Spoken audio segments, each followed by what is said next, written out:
Sarah walked into the Naval Medical Center with trembling hands. The sterile white walls and the smell of disinfectant brought back memories she had tried to forget for years. She clutched her appointment letter tightly, the paper now wrinkled from her nervous grip.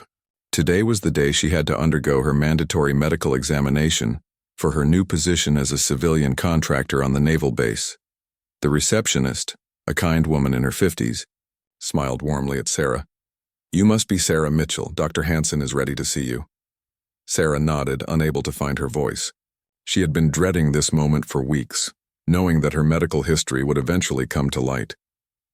As she waited in the examination room, Sarah's mind wandered back to her childhood. She had grown up in a small coastal town where her father worked as a fisherman. Her mother had left when Sarah was only 8 years old, unable to cope with her husband's drinking problem and violent outbursts. From that day forward, Sarah's life had become a nightmare that lasted for nearly a decade. The door opened, and Dr. Hansen entered. He was a tall, distinguished man in his early 60s with graying hair and kind eyes behind wire-rimmed glasses. He had served as a military doctor for over 30 years before transitioning to civilian practice. What Sarah didn't know was that Dr. Hansen was actually Admiral Hansen, one of the most respected medical officers in the Navy, though he rarely used his military title in civilian settings. "Good morning, Miss Mitchell," he said, reviewing her file. "I see you're here for your pre-employment physical. This should be routine, but I need to conduct a thorough examination as required by naval regulations." Sarah nodded, her heart racing. She had hoped this day would never come, but her dream job as a marine biologist required security clearance and a clean bill of health. Dr. Hansen began with the standard questions about her medical history. Sarah answered truthfully about her allergies, past illnesses, and current medications. However, when he asked about any surgeries or significant injuries, she hesitated. The room fell silent except for the hum of the air conditioning unit. "Miss Mitchell, is there something you'd like to tell me?" Dr. Hansen asked gently, noticing her discomfort. He had seen many patients over the years and had developed an ability to sense when someone was hiding something important. Sarah took a deep breath. "I had some injuries when I was younger, but they've healed completely. I don't think they're relevant to this examination." Her voice was barely above a whisper. Dr. Hansen studied her face carefully. In his years of military service, he had encountered many cases of abuse and trauma. He recognized the signs, the way Sarah avoided eye contact, her defensive posture, and the slight tremor in her voice when discussing her past. "I understand this might be difficult, but I need to conduct a complete physical examination. Everything will be kept confidential, and I'm here to help, not to judge," he said in his most reassuring tone. Sarah knew she couldn't avoid this any longer. She had come too far to let her past derail her future. The job at the Marine Research Facility was her dream position, and she had worked incredibly hard to get to this point. After earning her degree in marine biology with honors, she had spent years building her reputation as a researcher. "I need you to change into this gown," Dr. Hansen said, handing her a hospital gown. "I'll step out and give you some privacy. Take your time." When he left the room, Sarah stared at the gown in her hands. She knew that once she put it on, there would be no hiding the evidence of her past. The scars that covered her torso told a story she had never shared with anyone, not even her closest friends. Sarah had learned to dress carefully over the years, always choosing clothing that covered her arms, chest, and back completely. She had become an expert at deflecting questions about why she never wore tank tops or went swimming. Even during her college years, she had managed to avoid situations where she might have to expose her scars. As she changed into the gown, Sarah caught a glimpse of herself in the small mirror on the wall. The scars were still there, crisscrossing her ribs like a roadmap of pain. Some were thin and precise, while others were irregular and jagged. Each one represented a different incident, a different night of terror in her childhood home. Dr. Hansen knocked softly on the door. "May I come in?" Sarah sat on the examination table, the gown tied securely around her. She had made sure it covered as much as possible while still allowing for the examination.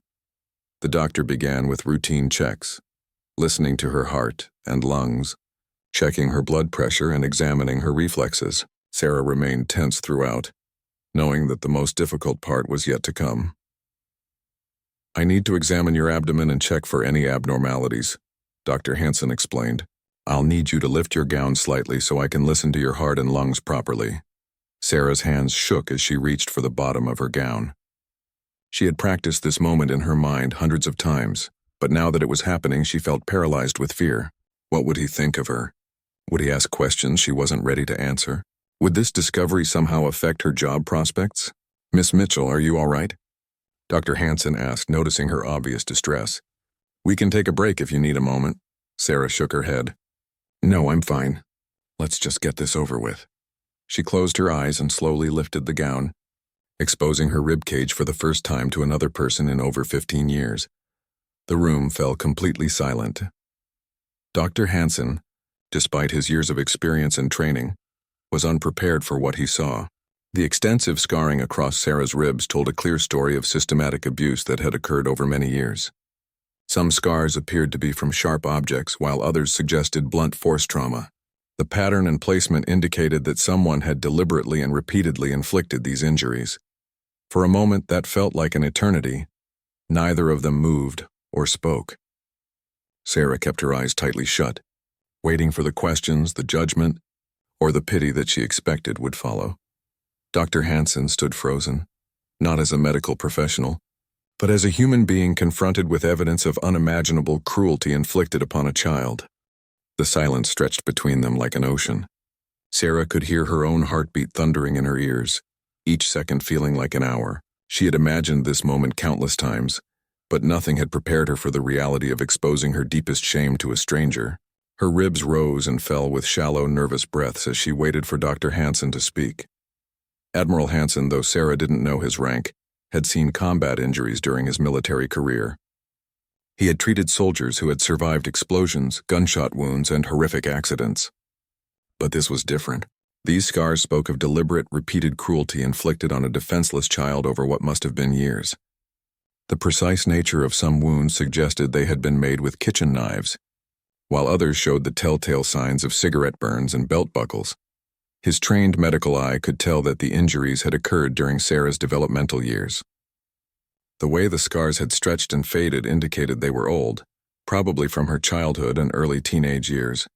Some had clearly required medical attention, though he suspected many had been left to heal on their own, explaining the irregular keloid formations along her ribcage. Dr. Hansen had to remind himself to breathe. In all his years of practice, he had encountered cases of child abuse, but rarely had he seen evidence this extensive or systematic. The placement of the scars suggested someone who knew anatomy well enough to avoid vital organs while inflicting maximum pain. This wasn't random violence born of momentary anger. This was calculated torture. Sarah finally opened her eyes and looked at him. She had expected to see shock, disgust, or pity in his expression. Instead, she saw something she hadn't anticipated. A deep, profound sadness mixed with what looked like barely contained anger. Not anger at her, she realized, but anger at whoever had done this to her. I'm sorry, Sarah whispered, starting to lower her gown. I know they're ugly. I should have warned you. No, Dr. Hansen said softly, finding his voice. Don't apologize. And they're not ugly, Sarah. They're evidence of your survival. He paused, struggling with his professional composure. May I ask how old you were when these occurred? Sarah's hands trembled as she kept the gown lifted. It started when I was 8 after my mother left. It continued until I was 17 and finally old enough to leave home. Her voice was matter-of-fact, as if she were discussing the weather rather than years of systematic abuse. Dr. Hansen nodded slowly, making mental notes. Did you receive medical treatment for any of these injuries at the time? Sometime, Sarah replied. When they were too bad to hide or when I couldn't stop the bleeding on my own. My father would take me to different emergency rooms, always with stories about accidents. I was clumsy, you see, always falling downstairs or running into doors. There was no bitterness in her voice, just the weary acceptance of someone who had long ago made peace with her past. The Admiral's jaw tightened. He had heard these same explanations countless times in emergency rooms, the carefully crafted lies designed to hide systematic abuse. He knew that for every scar he could see, there were probably twice as many instances of violence that had left no permanent physical mark.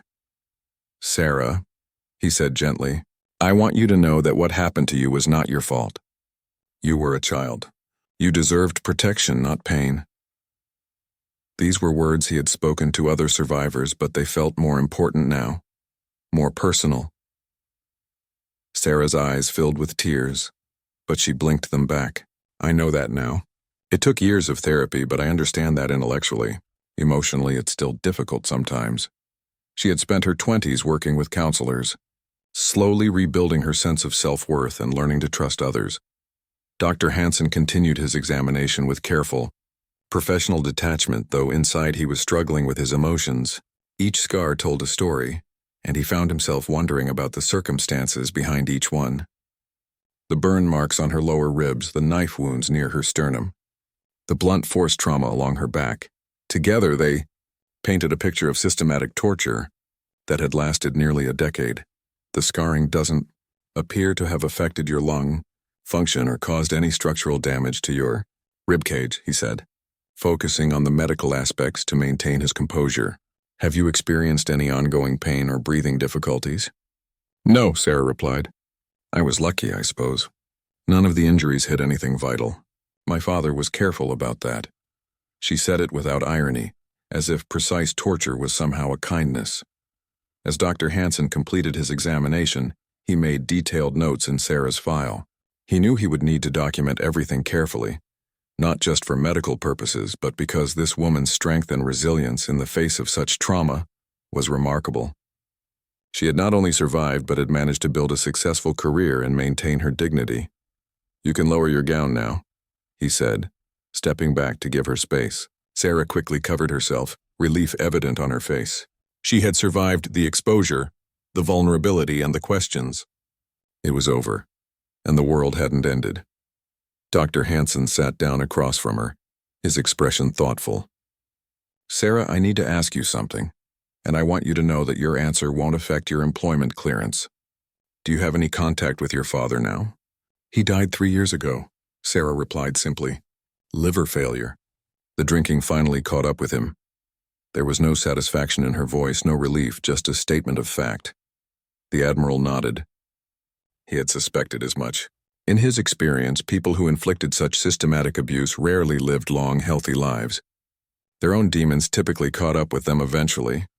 I want you to know that you're one of the strongest people I've ever met, he said, his voice thick with emotion. What you survived would have broken most people, but you've built a life for yourself. You should be proud of that. Sarah looked at him with surprise. She had expected clinical detachment, medical questions, perhaps even judgment. She hadn't expected kindness, understanding, or validation from this stern-looking doctor, who had just examined the evidence of her most shameful secrets. Thank you, she whispered. That means more than you know. Dr. Hansen stood up and walked to his desk, beginning to fill out her medical clearance forms. As he wrote, he found himself thinking about his own children, now grown with families of their own. He had always tried to be a good father, but seeing what Sarah had endured made him appreciate even more the sacred responsibility parents had to protect their children. Your medical clearance will be approved, he said, continuing to write. Physically, you're in excellent health. The old injuries don't present any current medical concerns. He paused, looking up at her. But if you ever need someone to talk to, someone who understands trauma from a medical perspective, please don't hesitate to call. Sarah felt tears threatening again. In all her years of medical appointments, no doctor had ever offered such personal support. Most had treated her scars as curiosities, medical anomalies to be documented and forgotten. Dr. Hansen was the first to see them as part of her story, part of what made her who she was today. 2 weeks after her medical examination, Sarah received her security clearance and officially started her new position at the Coastal Marine Research Institute. The facility was located on the same naval base where she had met Dr. Hansen, but she hadn't expected to see him again. She threw herself into her work, studying the migration patterns of sea turtles and their nesting behaviors along the Atlantic coast. Her first few days were spent getting familiar with the research equipment and meeting her new colleagues. Sarah had always found solace in the ocean and its creatures. There was something peaceful about the rhythm of the waves and the quiet determination of marine life that helped calm her mind when memories of her past threatened to surface. On her 4th day, while she was collecting water samples near the pier, Sarah noticed a familiar figure walking along the dock. Dr. Hansen was approaching, but he wasn't alone. He was accompanied by a young sailor who appeared to be in distress, holding his arm close to his chest. "Miss Mitchell," Dr. Hansen called out as they drew closer. "What a pleasant surprise to see you here." Sarah smiled, genuinely happy to see the kind doctor again. "Dr. Hansen, hello. Are you working on the base today?"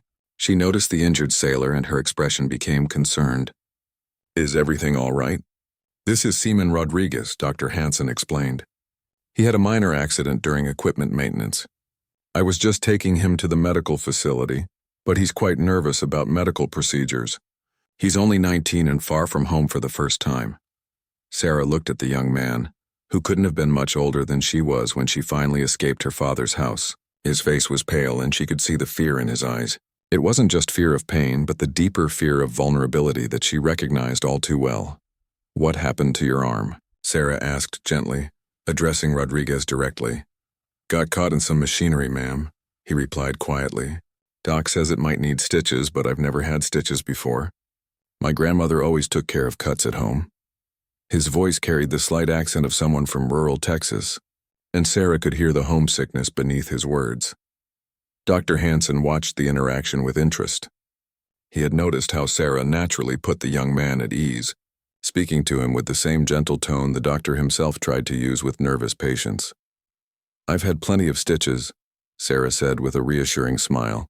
"It's really not as scary as you might think. Dr. Hansen is very skilled and he'll make sure you're comfortable throughout the procedure." "You've had stitches?" Rodriguez asked, seeming to relax slightly. "More than I care to count," Sarah replied honestly. "The anticipation is always worse than the actual experience, and Dr. Hansen has very gentle hands." She glanced at the doctor, who seemed surprised by her easy manner with the frightened sailor. Dr. Hansen found himself studying Sarah with new eyes. Despite everything she had endured, she had developed a remarkable ability to comfort others who were afraid or in pain.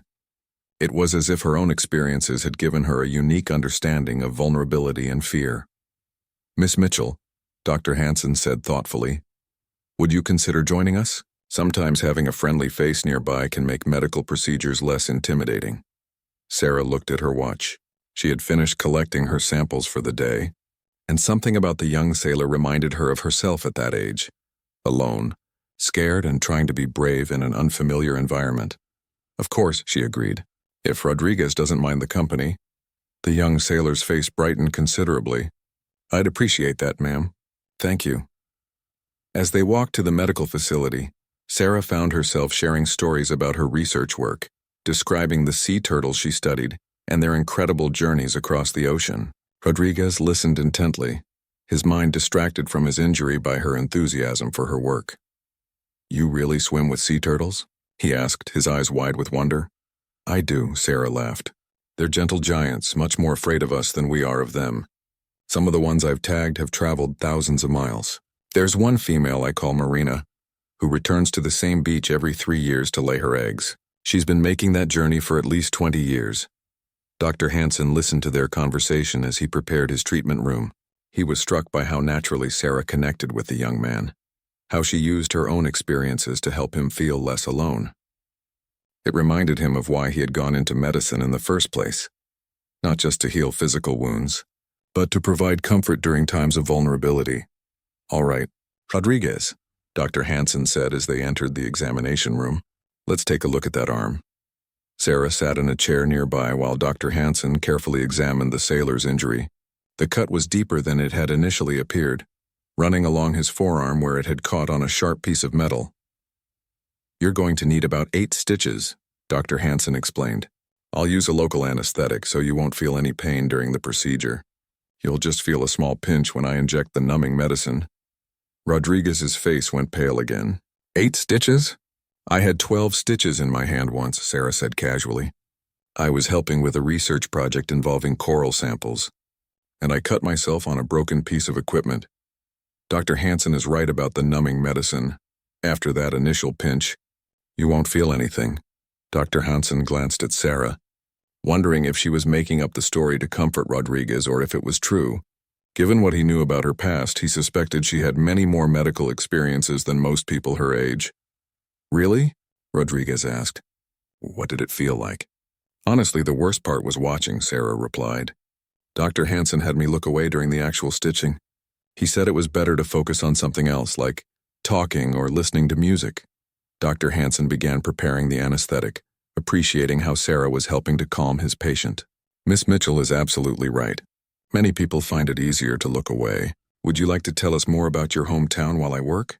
As Dr. Hansen administered the local anesthetic, Rodriguez began talking about his family's ranch in Texas, describing the horses they raised and the wide-open spaces he missed. Sarah encouraged him with questions about ranch life, genuinely interested in his stories. You know, Rodriguez said as Dr. Hansen began suturing, my grandmother always said that people who understand animals usually understand people too. I think she was right about that. Sarah felt a warmth spread through her chest at his words. She had never thought about her connection with marine life in that way. But perhaps her ability to observe and understand the behavior of sea creatures had indeed translated into a better understanding of human nature. Dr. Hansen worked efficiently while listening to their conversation. He found himself thinking about Sarah's remarkable resilience and how she had channeled her experiences into something positive. Instead of becoming bitter or withdrawn, she had developed empathy and strength that she now used to help others. All finished, Dr. Hansen announced, applying a bandage to Rodriguez's arm.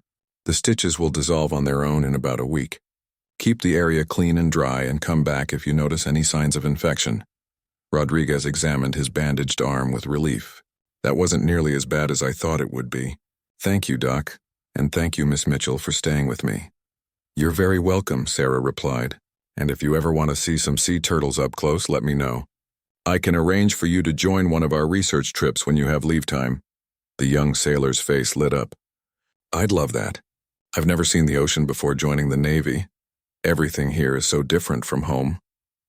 As Rodriguez left to return to his duties, Dr. Hansen and Sarah found themselves alone in the examination room. The doctor was cleaning his instruments while Sarah gathered her research bag. Thank you for staying, Dr. Hansen said. You have a natural gift for putting people at ease. Have you ever considered that your experiences might be valuable in helping others who have faced trauma? Sarah paused, surprised by his observation. I've never really thought about it that way. I just saw a scared kid who needed some reassurance. Dr. Hansen turned to face her fully.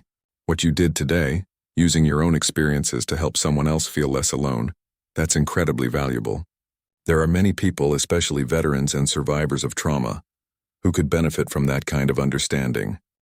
Over the following weeks, Sarah found herself crossing paths with Dr. Hansen more frequently. The naval base was large, but their work seemed to naturally intersect. She would see him during her lunch breaks at the base cafeteria, or when she was collecting samples near the medical facility. Each time they met, their conversations grew longer and more personal.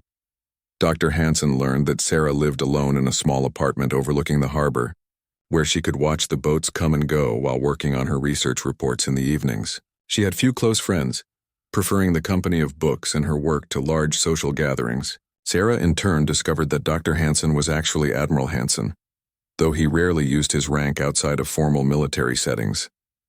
An admiral? Sarah had asked when he mentioned it casually during one of their conversations. That seems like a very important position. It's more about responsibility than importance, he had replied. I've been in the Navy for over 30 years. The rank comes with experience and time served, but what matters most is taking care of the people under your command. Sarah found herself drawn to his quiet strength and genuine concern for others. Unlike many authority figures from her past, Admiral Hansen used his position to protect and heal, rather than to intimidate or control. She began to understand why young sailors like Rodriguez responded so well to his calm, reassuring presence. One afternoon, while Sarah was organizing her research data in the base library, Admiral Hansen approached her table. He looked more serious than usual, and she noticed he was carrying a thick folder under his arm. Sarah, do you have a few minutes to talk? He asked, glancing around the nearly empty library. Of course, she replied, closing her laptop. Is everything all right? Admiral Hansen sat down across from her, placing the folder on the table but not opening it. I've been thinking about our conversation the other day, about how your experiences might help others. I wanted to discuss something with you, but I need to know if you'd be interested in expanding your role here on the base. Sarah looked at him curiously. What do you mean? We have a program here for sailors and Marines who are dealing with trauma, combat stress, family problems, adjustment issues. Right now, it's run entirely by military medical personnel and chaplains. While they're well-trained, many of our young service members have difficulty relating to officers who haven't experienced certain types of hardship. Sarah felt her heart rate increase. Are you asking me to talk about my past with strangers? Not exactly, Admiral Hansen said quickly, sensing her discomfort. I'm suggesting that you might consider training as a peer counselor. You would work with our mental health team to provide support to service members who are struggling. Your background in science gives you credibility, and your personal experiences give you understanding that most counselors simply can't provide. Sarah stared at the folder on the table. I don't know anything about counseling. I'm a marine biologist, not a therapist. Peer counseling is different from therapy, Admiral Hansen explained. It's about sharing experiences, providing hope, and showing people that survival is possible. You wouldn't be diagnosing or treating anyone. That's what the professional staff is for. You'd be offering the perspective of someone who has walked through darkness and found their way to the light. Sarah was quiet for a long moment. Considering his words, she thought about young Rodriguez and how much it had seemed to help him, just to know that someone else had faced medical procedures before. She thought about her own teenage years, when she had felt completely alone in her suffering, believing that no one could possibly understand what she was going through. How would it work? She asked finally. Admiral Hansen opened the folder and pulled out several documents. The training program is 6 weeks long, 2 evenings per week. You'd learn about active listening, crisis intervention basics, and how to recognize when someone needs professional help beyond peer support. After that, you'd be available for group sessions and one-on-one conversations with service members who request peer support. Sarah looked through the materials he had brought. The program seemed well-structured and professional, with clear boundaries about what peer counselors could and couldn't do. There were testimonials from other peer counselors, many of whom had backgrounds similar to hers, people who had overcome significant trauma and wanted to help others do the same. I'm scared, Sarah admitted. Talking about my past with you and with Rodriguez was difficult enough. I don't know if I'm ready to share those experiences with groups of people. Admiral Hansen leaned forward, his expression gentle but earnest. I understand your fear, and I want you to know that you'd never be required to share more than you're comfortable sharing. Many effective peer counselors focus more on hope and recovery than on the details of their trauma. He paused, seeming to choose his words carefully. Sarah, in my 30 years of military service, I've seen a lot of people struggle with pain and trauma. I've also seen the incredible power of hope, the difference it makes when someone realizes they're not alone, that others have survived similar experiences and built meaningful lives. Sarah thought about her apartment by the harbor, her quiet evenings with her research, her careful life built around avoiding vulnerability and emotional risk. It was a good life, a safe life, but perhaps it was time to consider whether safety was the only thing she wanted. What made you think of me for this? She asked. Admiral Hansen smiled slightly. Watching you with Rodriguez, for one thing, but also our conversation during your medical exam. The way you spoke about your experiences, without self-pity, without anger, just with quiet acceptance and strength. That's exactly what people need to see when they're in the darkest parts of their own journeys. Sarah felt tears threatening, but they weren't tears of sadness. For the first time in her life, someone was suggesting that her painful past might actually be valuable, that the scars she had hidden for so long might serve a purpose beyond simply reminding her of what she had survived. I need time to think about it, she said. Of course, Admiral Hansen replied. There's no pressure and there's no deadline. The next training session doesn't start for another month. Take all the time you need. As they sat in the quiet library, Sarah found herself thinking about the sea turtles she studied. These magnificent creatures faced incredible odds: pollution, predation, climate change, human interference. Yet they continued their ancient migrations, returning to the same beaches generation after generation, driven by instincts that had kept their species alive for millions of years. Can I ask you something? Sarah said. Anything. Why did you become a doctor? I mean, what drew you to healing people? Admiral Hansen was quiet for a moment, looking out the library window toward the harbor. My younger brother, he said finally. He struggled with depression and anxiety after our father died when we were teenagers. He never got the help he needed, because mental health wasn't something people talked about openly back then. He took his own life when he was 23. Sarah felt her breath catch. I'm so sorry. It was a long time ago, but it shaped everything I did afterward. I went into military medicine partly because I wanted to understand trauma, to learn how to help people who were struggling with invisible wounds. Every patient I treat, especially the young ones, I see my brother's face. They sat in comfortable silence for several minutes, both lost in their own thoughts. Sarah realized that Admiral Hansen understood her scars not just as a medical professional, but as someone who had also lost people to the kind of pain that left invisible marks. The training program, Sarah said finally. Would I be the only civilian in it? No, actually. We have several civilian contractors who participate. Some are veterans who now work on the base. Others are family members of military personnel who have their own experiences with trauma.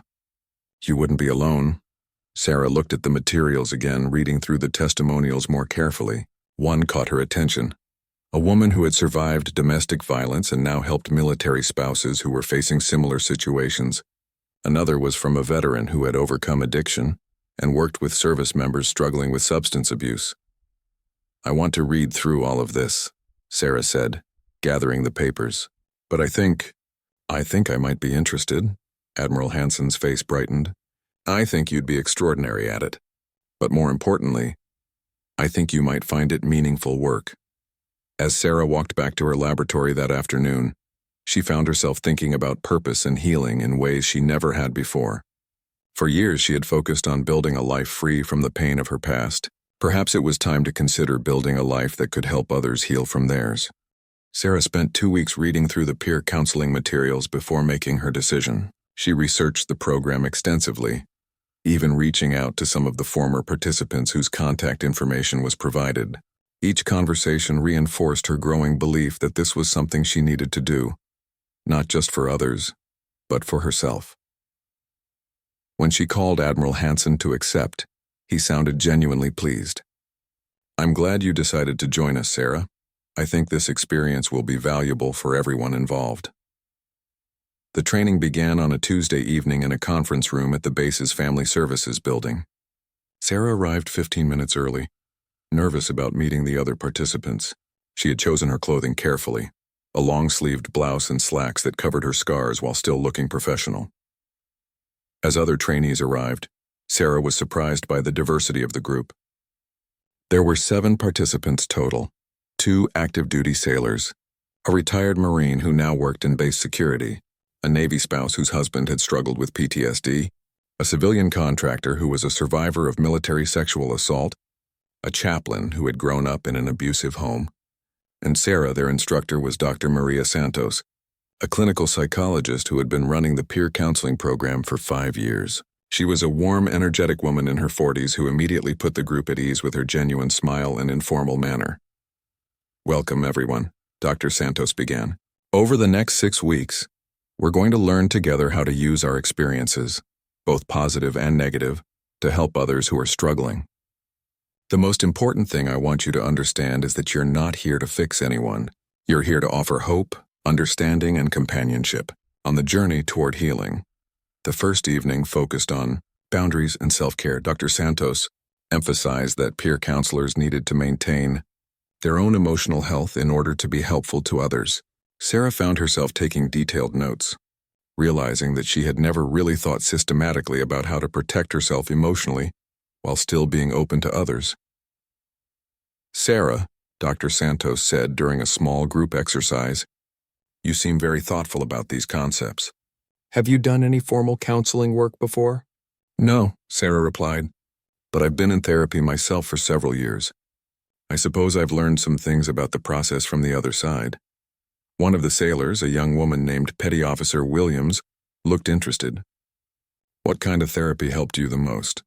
Sarah hesitated, then decided to be honest. Trauma therapy, mostly. I had a difficult childhood, and it took me years to learn how to process those experiences in a healthy way.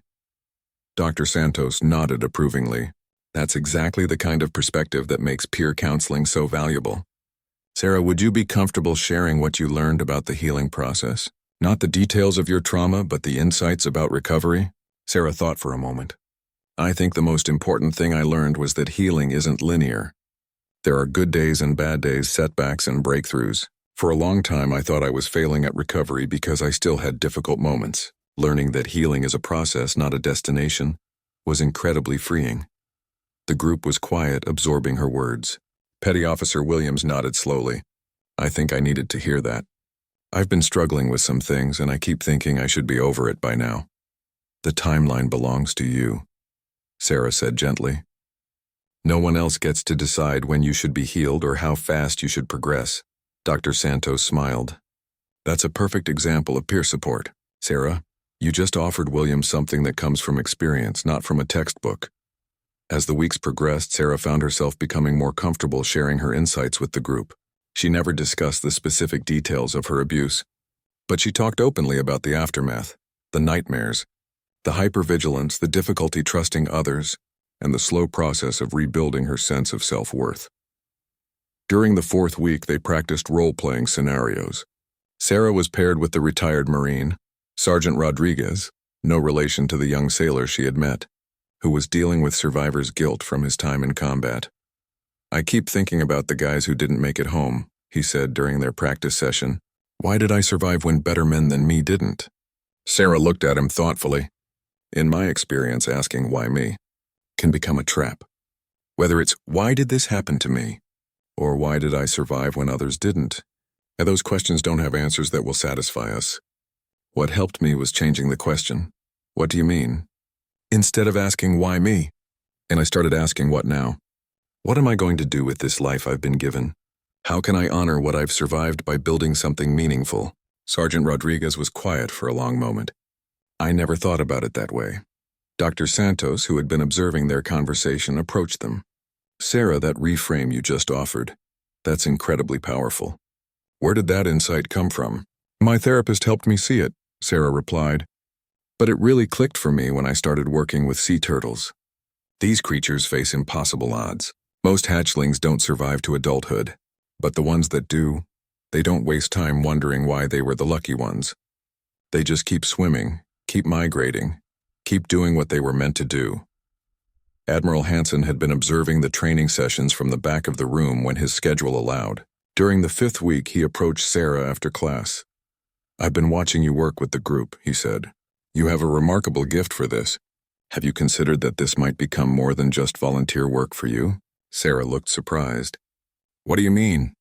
There are graduate programs in counseling psychology, social work, marriage and family therapy. With your scientific background and your natural abilities, you could pursue formal training. The Navy has programs that would pay for your education. In exchange for a commitment to work with military, families, the idea had never occurred to Sarah. She had spent so many years focused on marine biology that she had never considered other career paths. I don't know, she said slowly. This work is meaningful, but I love my research too. You don't have to choose immediately, Admiral Hansen said. But I wanted you to know that the option exists. Your combination of scientific thinking and personal experience is rare. You could make a real difference in many people's lives. During the final week of training, each participant had to present a case study, a hypothetical situation they might encounter as peer counselors and how they would handle it. Sarah chose to discuss supporting a young service member who was dealing with family trauma and having difficulty trusting authority figures. The most important thing would be to let them set the pace, Sarah explained to the group. Trust can't be rushed, especially when it's been broken repeatedly. I would focus on consistency, showing up when I said I would, respecting their boundaries and being honest about my own limitations. She paused, looking around the room at her fellow trainees. I think sometimes people expect dramatic breakthroughs or profound moments of healing. But in my experience, trust is built in small increments. It's about proving over time that you're safe, that you won't use their vulnerability against them. Dr. Santos nodded approvingly. That's exactly right. Sarah, your understanding of trauma-informed care is excellent. You have strong instincts for this work. On the last evening of training, Dr. Santos presented each participant with a certificate and a small pin that identified them as certified peer counselors. As Sarah received hers, she felt a surge of pride mixed with nervousness about what came next. Remember, Dr. Santos told the group, You're not going into this work alone. You have each other. You have the professional staff for backup. And you have ongoing supervision and support. This is just the beginning of your journey as peer counselors. After the ceremony, Admiral Hansen approached Sarah. How are you feeling about starting this new role? Sarah looked down at her certificate. Nervous but ready, I think. For the first time in my life, I feel like my past might actually be useful for something positive. I have no doubt that you'll be excellent at this, Admiral Hansen said, but I want you to promise me something. What's that? Promise me that you'll take care of yourself in this process. Helping others heal can be emotionally demanding, and I don't want you to lose sight of your own well-being. Sarah smiled, touched by his concern. I promise. And Admiral, thank you for seeing something in me that I didn't see in myself. As she drove home that evening, Sarah thought about the journey that had brought her to this point. 6 months ago, she had been terrified of exposing her scars to a doctor during a routine medical exam. Now she was preparing to use her experiences to help others heal from their own wounds. The sea turtles she studied had taught her about resilience and survival. Perhaps now she could teach others what she had learned about the difference between merely surviving and truly living. For the first time since childhood, Sarah felt like she was exactly where she was meant to be. 6 months after completing her peer counseling training, Sarah had become one of the most requested counselors on the base. Her gentle approach and genuine understanding had helped dozens of service members and their families work through various challenges. She had learned to balance her marine biology research with her counseling work, finding that both roles enriched the other. On a warm spring morning, Sarah was preparing for her weekly supervision meeting with Dr. Santos when Admiral Hansen knocked on her office door. He looked unusually formal, and Sarah noticed he was carrying an official-looking folder. Admiral, she said, looking up from her notes. Is everything all right? You look serious. May I sit down? He asked. I have something important to discuss with you. Sarah gestured to the chair across from her desk, feeling a flutter of nervousness. Of course. Admiral Hansen sat down and placed the folder on her desk. Sarah, I've received some news that I wanted to share with you personally before it becomes official. The Navy's Mental Health Command has been reviewing our peer counseling program, and they're particularly interested in your work here. Sarah felt her heart rate increase. What kind of interest? The good kind, Admiral Hansen said with a slight smile. They want to use our program as a model for other naval installations. More specifically, they want you to help develop training materials and assist with implementation at bases across the country. Sarah stared at him in disbelief. They want me to help train other peer counselors? It's more than that, Admiral Hansen continued, opening the folder. They're offering you a position as a civilian contractor with the Navy's Mental Health Command. You would travel to different bases, help establish peer counseling programs, train new counselors, and provide ongoing support to existing programs. Sarah looked through the documents he had brought. The position offered an excellent salary, full benefits, and the opportunity to impact mental health services throughout the Navy. It was an incredible opportunity, but it would also mean leaving her marine biology research behind. I don't know what to say, Sarah admitted. This is far beyond anything I ever imagined when I started the training. Admiral Hansen leaned forward. Sarah, in my 30 years of service, I've rarely seen someone have such a natural gift for helping others heal. Your combination of scientific thinking, personal experience, and genuine compassion is exactly what the Navy needs in this role. Sarah thought about all the young service members she had worked with over the past months. There was Petty Officer Martinez, who had struggled with anxiety after a deployment. Lieutenant Chen, who was dealing with the aftermath of military sexual assault. And Corpsman Thompson, whose childhood trauma was affecting his ability to form healthy relationships. Each of them had found hope and healing through the peer counseling program. What about my research? Sarah asked. I've spent years building my career in marine biology. You wouldn't have to give it up entirely, Admiral Hansen replied. The position would be based here, and you'd travel approximately 2 weeks per month. You could continue your research on a reduced schedule, perhaps focusing on projects that don't require constant fieldwork. As they talked, Sarah realized that this decision represented more than just a career change. It was about choosing between the safe, predictable life she had built and the possibility of using her experiences to help others on a much larger scale. Can I have some time to think about it? She asked. Of course, but I should mention that they've also asked me to consider transferring to Mental Health Command. to oversee the expansion of peer counseling programs. We would be working together along with Dr. Santos and several other professionals from various bases. Sarah looked at him with surprise. You would leave your position here? Admiral Hansen nodded. I've been thinking about transitioning to a role focused entirely on mental health. After 30 years of general military medicine, I'm ready to dedicate my remaining years of service to addressing the invisible wounds of war and trauma. That evening, Sarah walked along the beach near her apartment, watching the waves roll in as she processed this unexpected opportunity. The sea turtles she studied would be beginning their nesting season soon, and she had planned to spend the summer documenting their behaviors along the coast. As she walked, Sarah thought about the path that had brought her to this moment.